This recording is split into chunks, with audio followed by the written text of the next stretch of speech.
श्री राधा कृष्णाय नमो नमः। सर्वप्रथम मैं भगवान श्री राधा कृष्ण के श्री चरण कमलों की वंदना करता हूँ। आप सभी भक्त श्रोताजनों को भी सादर नमस्कार करता हूँ। ग्रंथ श्री राधा माधव चिंतन से आज हम अति ही सुंदर अध्याय का श्रवण करेंगे, जहाँ श्री राधा रानी के प्रेम के स्वरूप तथा उनके त्याग में एकांगी निर्मल महाभाव के बारे में श्रवण करेंगे, जो इस ग्रंथ में इस प्रकार से वर्णित है। श्री राधा का प्रेम अचिंत और अनिर्वचनीय है। उसका वर्णन न श्री राधा कर सकती है, न श्री माधव ही करने में समर्थ है। कहने के लिए इतना ही कहा जा सकता है कि वह प्रेम परम विशुद्ध तथा परम उज्ज्वल है। स्वर्ण को बार बार अग्नि में जलाने पर जैसे उसमें मिली हुई दूसरी धातु या दूसरी चीज़ें जल जाती है, वह स्वर्ण जैसे अत्यंत विशुद्ध और उज्ज्वल हो जाता है, वैसे ही श्री राधा का प्रेम केवल विशुद्ध प्रेम है। पर वह स्वर्ण की भांति जलाने पर विशुद्ध नहीं हुआ। वह तो सहज ही स्वरूपत ही ऐसा है। पवित्रम प्रेम सुधा में श्री राधा ने प्रियतम प्रेम वर्ण श्री श्याम सुंदर के दर्शन करके सर्वसमर्पण कर दिया। अब वे आठों पहर उन्हीं के प्रेम रस सुधा समुद्र में निमग्न रहने लगी। श्याम सुंदर मिले ना मिले इसकी तनिक भी परवाह ना करके वे रात दिन अकेले में ही बैठी मन ही मन किसी विचित्र दिव्य भाव राज्य में विचरण किया करती हैं। ना किसी से कुछ कहती है, ना कुछ चाहती, ना कहीं जाती आती। एक दिन एक अत्यंत प्यारी सखी ने आकर बहुत ही स्नेह से इस अज्ञात विलक्षण दशा का कारण पूछा तथा यह जानना चाहा कि वह सबसे विरक्त होकर दिन रात क्या करती हैं। यह सुनकर श्री राधा के नेत्रों से अश्रु बिंदु गिरने लगे और वे बोली, प्रिय सखी, हृदय की अति गोपनीय यह मेरी महामूल्यमयी अत्यंत प्रिय वस्तु, जिसका मूल्य मैं भी नहीं जानती, किसी को दिखलाने बतलाने या समझाने की वस्तु नहीं है। पर तेरे सामने सदा मेरा हृदय खुला रहा है। तू मेरी अत्यंत अंतरंगा, मेरे ही सुख के लिए सर्वस्व त्यागिनी, परम विरागमयी, मेरे राग की मूर्तिमान प्रतिमा है। इससे तुझे अपनी स्थिति, अपनी इच्छा अभिलाषा का किंचित दिग्दर्शन कराती हूँ, सुन। प्रिय सखी, मेरे प्रभु के श्री चरणों में और जो भी कुछ मेरा था सब समर्पित हो गया। मैंने किया नहीं, हो गया। जगत में पता नहीं किस काल से जो मेरा डेरा लगा था, वो सारा डेरा सदा के लिए उठ गया। मेरी सारी ममता सभी प्राणी पदार्थ परिस्थितियों से हट गई। अब तो मेरी संपूर्ण ममता का संबंध केवल एक प्रियतम प्रभु से ही रह गया। जगत में जहाँ कहीं भी, जितना भी, जो भी मेरा प्रेम, विश्वास और आत्मीयता का संबंध था, सब मिट गया। सब ओर से मेरे सारे बंधन खुल गए। अब तो मैं केवल उन्हीं के श्री चरणों में बंध गई। उन्हीं में मेरा सारा प्रेम केंद्रित हो गया। उन्हीं का भाव रह गया। ये सारा संसार भी उन्हीं में विलीन हो गया। मेरे लिए उनके सिवा किसी प्राणी पदार्थ परिस्थिति की सत्ता ही शेष नहीं रह गई, जिससे मेरा कोई व्यवहार होता रहे। पर सखी, मैं नहीं चाहती थी कि मेरी स्थिति का किसी को भी कुछ पता लगे। और तो क्या, मेरी यह स्थिति मेरे प्राण प्रियतम प्रभु से भी सदा अज्ञात ही रहे। हे प्यारी सखी, मैं सुंदर सरस सुगंधित सुकोमल सुमन से सदा उनकी पूजा करती रहती हूँ, पर बहुत ही छिपा कर करती हूँ। मैं सदा इसी डर से डरती रहती हूँ, कहीं मेरी इस पूजा का प्राणनाथ को पता ना चल जाए। मैं केवल यही चाहती हूँ कि मेरी पवित्र पूजा अनंत काल तक सुरक्षित चलती रहे। मैं कहीं भी रहूँ, कैसे भी रहूँ, इस पूजा का कभी अंत ना हो और मेरी यह पूजा किसी दूसरे को, प्राण प्रियतम को भी आनंद देने का उद्देश्य ना हो। इस मेरी पूजा से सदा सर्वदा मैं ही आनंद लाभ करती रहूं। इस पूजा में मेरी रुचि सदा बढ़ती रहे, इसी से नित्य ही परमानंद की प्राप्ति होती रहे। यह पूजा सदा बढ़ती रहे और यह बढ़ती हुई पूजा ही इस पूजा का एकमात्र पवित्र फल हो। इस पूजा में मैं नित्य निरंतर प्रियतम के अतिशय मन भावन पावन रूप सौंदर्य को देखती रहूं, पर कभी भी वे प्रियतम मुझको और मेरी पूजा को ना देख पाए। वे यदि देख पाएंगे तो उसी समय मेरा सारा सुख किरकिरा हो जाएगा। फिर मेरा यह एकांगी निर्मल भाव नहीं रह सकेगा। फिर तो प्रियतम से नए नए सुख प्राप्त करने के लिए मन में नए नए चाव उत्पन्न होने लगेंगे। जो कहकर श्री राधा रानी चुप हो गई। निर्निमेष नेत्रों से मन ही मन प्रियतम के रूप सौंदर्य देखने लगी। आगे श्री राधा रानी के महाभाव की एक झांकी है जिसमें यह वर्णित है। भक्त हृदय वृत्तासुर ने मरते समय श्री भगवान से प्रार्थना की, हे सर्व सौभाग्य निधि, मैं आपको छोड़कर इंद्रपद, ब्रह्मा का पद, सर्वभौम सारी पृथ्वी का एक क्षत्रिय राज्य, पाताल का एकाधिपत्य, योग की सिद्धियां और अपनुर्भव मोक्ष भी नहीं चाहता। जैसे पक्षियों के बिना पंख उगे बच्चे अपनी माँ चिड़िया की बाट देखते हैं, जैसे भूखे बछड़े अपनी माँ गैया का दूध पीने के लिए आतुर रहते हैं, और जैसे वियोगिनी प्रियतमा पत्नी अपने प्रवासी प्रियतम से मिलने के लिए छटपटाती रहती है, वैसे ही कमल नयन मेरा मन आपके दर्शन के लिए छटपटा रहा है। उपर्युक्त वाक्य भगवत प्रेमी के हृदय की त्यागमय अभिलाषा के स्वरूप को व्यक्त करते हैं। भगवत प्रेमी सर्वथा निष्काम होता है। प्रेम में किसी भी सुख की कामना को स्थान नहीं है। प्रेमी देना जानता है, लेना जानता नहीं। प्रेमास्पद के सुख के लिए उसका सहज जीवन है। उसके जीवन का प्रत्येक कार्य, प्रत्येक चेष्टा, प्रत्येक विचार और प्रत्येक कल्पना है। प्रेमास्पद प्रभु को सुखी बनाने वाली सेवा ही उसके जीवन का स्वभाव है। उसको छोड़कर वो संसार के इहलोक परलोक के बड़े से बड़े भोग की तो बात ही क्या, 5 प्रकार की मुक्तियां देने पर भी स्वीकार नहीं करता।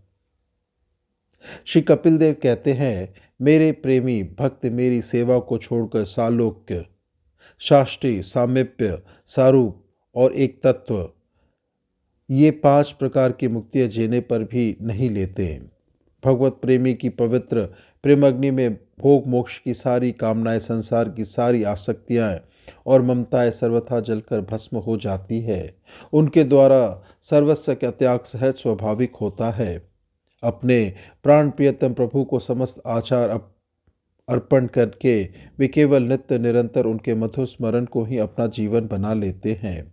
उनका यह पवित्र प्रेम सदा बढ़ता रहता है, क्योंकि वह न कामना पूर्ति के लिए होता है, न गुणजनित होता है। उसका तार कभी टूटता ही नहीं। सूक्ष्मतर रूप से नित्य निरंतर उसकी अनुभूति होती रहती है और वह प्रतीक्षा नित्य नूतन मधुर रूप से बढ़ता ही रहता है। उसका न वाणी से प्रकाश हो सकता है, न किसी चेष्टा से। उसे दूसरे को बताया भी नहीं जा सकता है। इस पवित्र प्रेम में इंद्रिय तृप्ति, वासना सिद्धि, भोग लालसा आदि को स्थान नहीं रहता। बुद्धि, मन, प्राण, इंद्रिया सभी नित्य निरंतर परम प्रियतम प्रभु के साथ संबंधित रहते हैं। मिलन और वियोग दोनों ही नित्य नवीन रसवृद्धि हेतु होते हैं। ऐसा प्रेमी केवल प्रेम की ही चर्चा करता है, प्रेम की चर्चा सुनता है, प्रेम का ही मनन करता है, प्रेम में ही संतुष्ट रहता है और प्रेम में ही नित्य रमण करता है। वह लव मात्र के लिए भी किसी भगवत प्रेमी का संग प्राप्त कर लेता है तो उसके सामने मोक्ष तक को तुच्छ समझता है। श्रीमद् भागवत में आया है, भगवत सक्त प्रेमी भक्त के लव मात्र के संग से स्वर्ग और अपनुर्भ मोक्ष की भी तुलना नहीं की जा सकती। फिर मनुष्य के तुच्छ भोगों की तो बात ही क्या है। इस परम पवित्र भुक्ति मुक्ति त्याग से विभूषित उज्ज्वलतम प्रेम की सर्वोत्कृष्ट अभिव्यक्ति व्रज गोपियों में हुई। उनमें श्री कृष्ण सुख लालसा के अतिरिक्त और कुछ था ही नहीं। अपनी कोई चिंता उन्हें कभी नहीं हुई। वे सब गोपंगनाएं श्री राधा रानी की काव्य व्यूह रूपा है और उन्हीं के सुख संपादनार्थ अपना जीवन अर्पण करके प्रेम का परम पवित्र आदर्श व्यक्त कर रही हैं। इनमें श्री राधा रानी की सखियों में 8 प्रधान हैं: ललिता, विशाखा, चित्रा, चंपकलता, सुदेवी, तुंग विद्या, इंदुलेखा और रंग देवी। इनमें प्रत्येक की अनुगता 8-8 किंकरियां हैं तथा अनेक मंजरी गण हैं। ये सभी श्री राधा माधव की प्रीति साधना में ही नित्य संलग्न रहती है। इन सबकी आधार रूपा है श्री राधिका जी। प्रेम भक्ति का चरम स्वरूप श्री राधा माधव है। इसका भाव का यथार्थ स्वरूप श्री राधा के अतिरिक्त समस्त विश्व के दर्शन में नहीं मिलता। राधा रानी तो शंका, संकोच, संशय, संभ्रम आदि से सर्वथा शून्य परम आत्मनिवेदन की पराकाष्ठा है। रति, प्रेम, प्रणय, मान, स्नेह, राग, अनुराग और भाव, इस प्रकार उत्तरोत्तर विकसित होता हुआ परम त्याग में पवित्र प्रेम अंत में जिस स्वरूप को प्राप्त होता है उसे महाभाव कहा जाता है। इस महाभाव के उदय होने पर क्षण भर भी प्रियतम का वियोग नहीं होता। श्री राधा इसी महाभाव की प्रत्यक्ष मूर्ति है। वे महाभाव स्वरूपा है। श्री कृष्ण की समस्त प्रेयसी गणों में वे सर्वश्रेष्ठ हैं। नित्य नव परम सौंदर्य, नित्य नव माधुर, नित्य नव अस्मोधर्व, लीला चातुर्य के विपुल, नित्य वर्धनशील, दिव्य संपत्ति से समलंकृत प्रियतम श्री श्याम सुंदर श्री राधा के प्रेम के आलंबन है और श्री राधा इस मधुर रस की श्रेष्ठतम आश्रय है। ये श्री राधा कभी प्रियतम के संयोग सुख का अनुभव करती है और कभी वियोग वेदना का। इनका मिलन सुख और वियोग व्यथा दोनों ही अतुलनीय तथा अनुपमेय हैं। श्री रूप गोस्वामी महोदय वियोग की एक झांकी का दर्शन इस प्रकार कराते हैं। श्री राधिका की एक सखी श्री श्याम सुंदर से कहती है, वेणुधर, तुम्हारे अदर्शन से राधिका की दशा आज कैसी हो रही है। उनके नेत्रों से जल की इतनी अधिक वर्षा हो रही है कि उससे यमुना जी का जल बढ़कर दूना हो गया है। उनके शरीर से इस प्रकार पसीना झर रहा है जैसे चांदनी रात्रि में चंद्रकांतमणि पसीज कर रस बहाने लगती है। उनका शरीर भी चंद्रकांतमणि भांति ही स्तब्ध निश्चेष्ट हो गया है और उसका वर्ण भी उसी मणि के सदृश पीला पड़ गया है। उनके कंठ की वाणी रुक रुक कर निकलती है तथा उसका स्वर भंग हो गया है। उनका सर्वांग कदम के केसर की भांति पुलकित हो रहा है। भयंकर आंधी पानी में जैसे केले का वृक्ष कांपकर भूमि पर गिर जाता है, वैसे ही उनकी अंगलता भूमि पर गिर पड़ी है। ये सब महान भाव तरंगे श्री राधा के महाभाव सागर को प्रकट दिखलाता रहता है। वस्तुतः श्री कृष्ण, श्री राधा, श्री गोपंगणा समूह एवं उनकी मधुरतम लीलाओं में कोई भेद नहीं है। रस स्वरूप श्री श्याम सुंदर ही अनंत अनंत रसों के रूप में प्रकट होकर स्वयं ही अनंत अनंत रसों का रसस्वादन करते हैं। वे स्वयं ही आस्वादक और आस्वाद बने हैं। तथापि श्री राधा माधव का मधुराति मधुर लीला रस प्रवाह अनादि अनंत रूप से चलता रहता है। श्री कृष्ण और श्री राधा का कभी विक्षोभ न होने पर भी वियोग लीला होती है, पर उस वियोग लीला में भी संयोग की अनुभूति होती है और संयोग में भी वियोग का भान होता है। ये सब रस समुद्र की तरंगे है। प्रेम का स्वभाव श्री राधा के अंदर पूर्ण रूप में प्रकट है, इसलिए वे अपने में रूप गुण का सर्वथा अभाव मानती है। श्री कृष्ण को नित्य अपने सानंद में ही देखकर सोचती है कि मेरे मोहन में प्राणनाथ यथार्थ सुख से वंचित हो रहे हैं। अच्छा हो मुझे छोड़कर ये अन्यत्र चले जाए तथा सुख संपादन करे, पर श्री कृष्ण कभी इनसे पृथक नहीं होते। इस प्रकार प्रेम का प्रवाह चलता रहता है। परम त्याग, परम प्रेम और परम आनंद, प्रेम के इस पावन त्रिवेणी का प्रवाह अनवरत बहता ही रहता है। एक विचित्र बात तब होती है जब श्री कृष्ण मथुरा पधार जाते हैं। श्री राधा तथा समस्त गोपी मंडल एवं सारा व्रज उनके वियोग से अत्यंत पीड़ित हो जाते हैं। यद्यपि श्री श्याम सुंदर माधुर्य रूप में नित्य श्री राधा के समीप ही रहते हैं, पर लोगों की दृष्टि में वे चले जाते हैं। मथुरा से संदेश देकर वे श्री उद्धव जी को व्रज में भेजते हैं। श्याम सखा श्री उद्धव जी व्रज में आकर नंद बाबा एवं यशोदा मैया को सांत्वना देते हैं।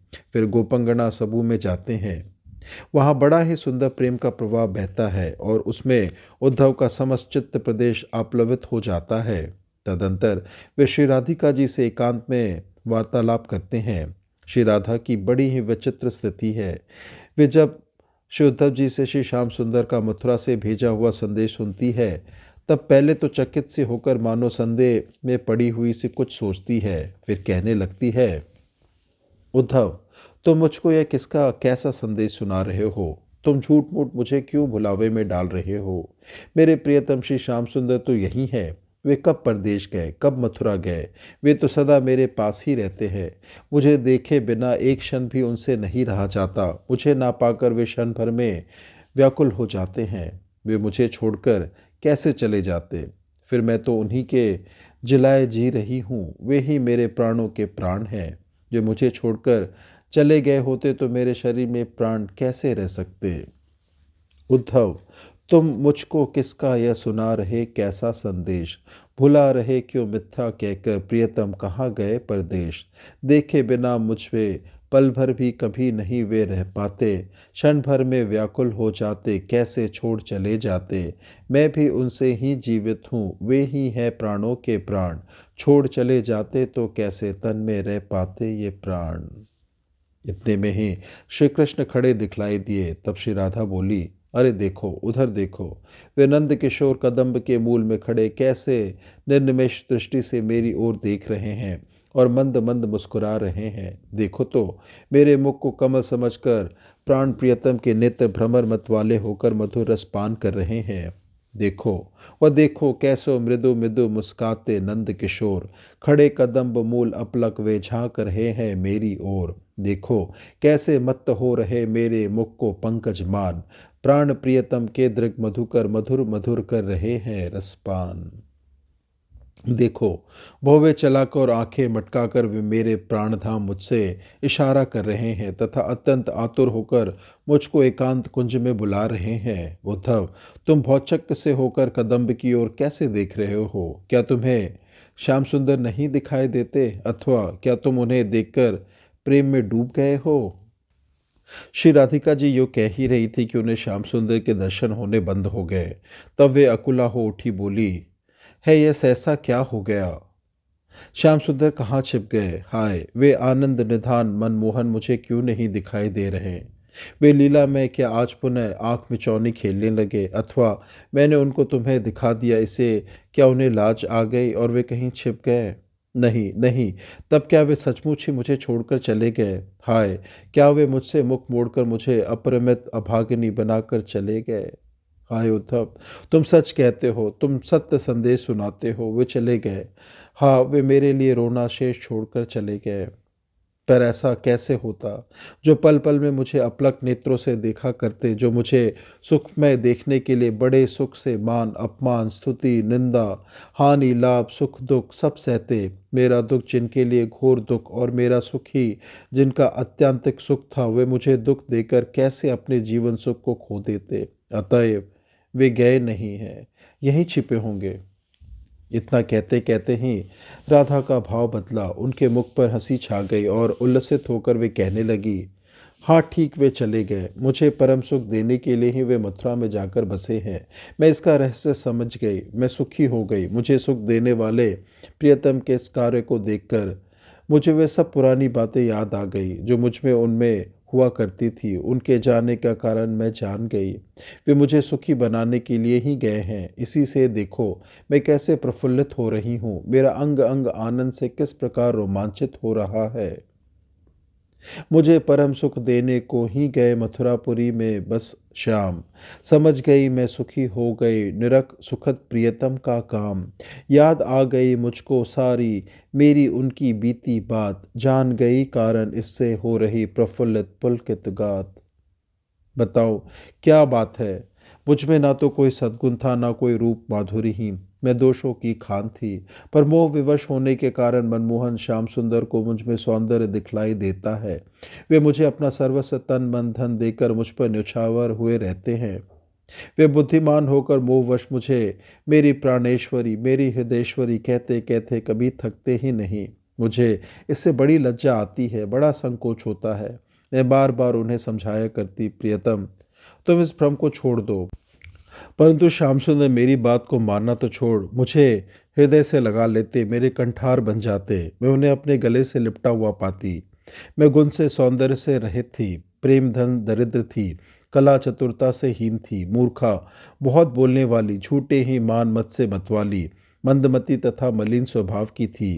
मुझसे बहुत बहुत अधिक सुंदरी सद्गुण शीलवती सुंदर रूप की भंडार अनेकों सुयोग सखियाँ थी जो प्रियतम को अत्यंत सुख देने में समर्थ थी। मैं उनके नाम बता बता कर प्रियतम को उनसे स्नेह करने के लिए कहती, परंतु वे कभी भूलकर भी उनकी ओर नहीं ताकते और सबसे अधिक अधिक क्यों, वे प्रियतम सारा ही प्रेम सब ओर से सब प्रकार से अनन्य रूप से केवल मुझको ही देते। इस प्रकार प्रियतम का बढ़ा हुआ व्यामोह देखकर मुझे बड़ा संताप होता। इसी कारण मैं देवता से मनाया करती कि हे प्रभु, आप उनके इस मोह का शीघ्र निवारण करें। मेरा बड़ा सौभाग्य है कि देवता ने मेरी करुण पुकार सुन ली। मेरे प्राणनाथ मोहन का मोह आखिर मिट गया और अब वे मथुरा में अपार आनंद प्राप्त कर रहे होंगे। मेरे प्राण राम, वे किसी नगर निवासिनी चतुर सुंदरी को प्राप्त करके अनुपम सुख भोग रहे होंगे। मेरा मनोरथ पूर्ण हो गया। आज मैं परम सुखवती हो गई। आज मेरे भाग्य खुल गए। जो मुझको आनंद मंगल में जीवन को सजाने वाला सुख की खान रूपा श्याम सुंदर का वह संदेश सुनने को मिला। ये कहते कहते ही पुनः भाव में परिवर्तन हो गया। वे दृढ़तापूर्वक बोली, नहीं नहीं, प्रियतम से ऐसा काम कभी हो ही नहीं सकता। मुझसे कभी पृथक होना उनके लिए संभव ही नहीं। मेरा और उनका ऐसा सुंदर, प्रिय और अनन्य अनोखा संबंध है जो कभी मिट ही नहीं सकता। मुझे छोड़कर वे और उनको छोड़कर मैं कभी नहीं रह सकती। एक के बिना दूसरे का अस्तित्व ही नहीं। वे मैं हूँ, वो और वे मैं हैं। दोनों एक तत्व है, दोनों सब प्रकार से एक ही रूप है। श्री राधा यो कह रही थी कि उन्हें श्याम सुंदर से ऐसा दिखाई दिए। वे बोल उठी, अरे अरे उद्धव, देखो, वे सुजान फिर प्रकट हो गए। कैसा मोहन मनोहर रूप है, कैसी सुंदर प्रेमपूर्ण दृष्टि है। अधरों पर मृदु मुस्कान खेल रही है। ललित त्रिभंग मूर्ति है, घुंघराले कुटिल केश हैं। सिर पर मोर मुकुट तथा कानों में कमनीय कुंडल झलमला रहे हैं। मुरलीधर ने अधरों पर मुरली धर रखी है और उससे मधुर तान छेड़ रहे हैं। यूँ कहकर राधा समाधि मग्न सी एकटक देखते निस्तब्ध हो गई। इस प्रकार प्रेम सुधा समुद्र श्री राधा में विविध विचित्र तरंगों को उछलते देखकर उद्धव अत्यंत विमुग्ध हो गए। उनके सारे अंग सहसा विवश हो गए। उनको अपने शरीर की सुधि नहीं रही। उनके हृदय में नई नई उत्पन्न हुई शुभ प्रेम नदी में अकस्मात बाढ़ आ गई। कहीं और छोर ना रहा। वे आनंद मग्न होकर भूमि पर लौटने लगे और उनका सारा शरीर शुभ राधा चरण स्पर्श प्राप्त व्रजधूलि से धूसरित हो गया। इस प्रकार अभिन्न स्वरूपा होने पर भी श्री राधा रानी को अपने को प्रियतम श्याम सुंदर के सुख से वंचित करके उनका सुख चाहती है। उनका सारा श्री कृष्ण अनुराग, श्री कृष्ण सेवन, श्री कृष्ण सुख के लिए ही है। वे जब यह सोचती है कि श्री कृष्ण को मुझसे वह सुख नहीं मिलता तो अन्यत्र मिल सकता है, तो वे देवता को मनाती है कि श्री कृष्ण मुझको छोड़कर अन्यत्र सुख प्राप्त करे। उनकी सखी गोपियाँ भी श्री राधा श्याम सुंदर के सुख संपादन में ही नित्य लगी रहती है। वे कभी श्याम सुंदर से मिलती भी है तो उनके रसवादन की वृद्धि के लिए ही, स्वसुख के लिए ही नहीं। एक बार श्री राधिका जी ने मणि मंजरी के प्रेम भाव का आदर्श देखने के लिए एक सखी को उनके पास भेजकर उसी की ओर से यह कहलवाया, सखी, श्री ललिता विशाखा आदि श्री राधा माधव की सेवा में सखी भाव से तो रहती ही है। कभी कभी वे नायिका के रूप में श्री श्याम सुंदर के समीप पधारती है। तुम भी इसी प्रकार श्री कृष्ण के समीप जाकर उन्हें सुख प्रदान करो और स्वयं उनसे सुख प्राप्त करो। श्री कृष्ण मिलन के समान सुख की कहीं तुलना तो दूर रही, तीनों लोकों और तीनों काल में उसकी कल्पना भी नहीं की जा सकती। तुम्हारा रूप, गुण, सौंदर्य, माधुर्य, चातुर्य सभी विलक्षण है। अतएव तुम इस परमानंद से वंचित क्यों रहती हो? श्याम सुंदर के समीप जाकर उनका प्रत्यक्ष सेवानंद प्राप्त करो। इस बात को सुनकर मणि मंजरी ने उक्त सखी से कहा, बहन, कल्याणमय श्री राधा श्री श्याम सुंदर के साथ मिलकर जो सुख प्राप्त करती है वही मेरे लिए मेरे अपने मिलन से अंत गुना अधिक सुख है। मैं अपने लिए दूसरे किसी सुख की कभी कल्पना भी नहीं कर सकती। तुम मुझे क्यों भुलाती हो? मुझे तो तुम भी यही वरदान दो कि मैं श्री राधा माधव के मिलन सुख को ही नित्य निरंतर अपना परम सुख मानूं और उसी पवित्र कार्य में अपने जीवन का एक एक क्षण लगाकर अनिर्वचनीय और अचिंत्य सुख प्राप्त करती रहूं। यही प्रेम की महिमा है। इसी से यह पवित्र सर्वत्यागमय प्रेम की तुलना में इंद्र का पद, ब्रह्मा का पद, सार्वभौम साम्राज्य, पाताल का राज्य, योग सिद्धि एवं मोक्ष पर्यंत सभी नग्न है, क्योंकि उन सभी में स्वसुख कामना का किसी न किसी अंश से अस्तित्व है, पूर्ण त्याग नहीं है। इस पूर्ण त्याग को ही परम आदर्श मानने वाला मानव त्याग के मार्ग में अग्रसर होकर परम प्रेम और परमानंद को प्राप्त करके धन्य होता है। घर, पड़ोस, गांव, देश, विश्व, विश्वात्मा और सबके मूल स्वरूप सर्वधा सर्वमय सर्वतीत भगवान के लिए जितना जितना ही त्याग होता है उतना उतना ही भोगाशक्ति प्राणी पदार्थों की ममता, विषय कामना, मिथ्या अहंकार का नाश होकर दिव्य प्रेम प्राप्त होता है और उतना उतना ही दिव्य मधुर अनंत आनंद बढ़ता है। इसी से भक्तों ने प्रेम को पुरुषार्थ चतुष्ट के मोक्ष से भी उच्चतम पंचम पुरुषार्थ बताया है। इस प्रकार से आज के अध्याय की संपन्नता होती है, जहाँ हमने श्री राधा रानी के प्रेम के स्वरूप और उनके महाभाव का श्रवण किया। श्रवण करने के लिए और अपना बहुमूल्य समय देने के लिए आपको धन्यवाद। त्रुटियों के लिए क्षमा प्रार्थी हूँ। श्री राधा कृष्णाय नमो नमः।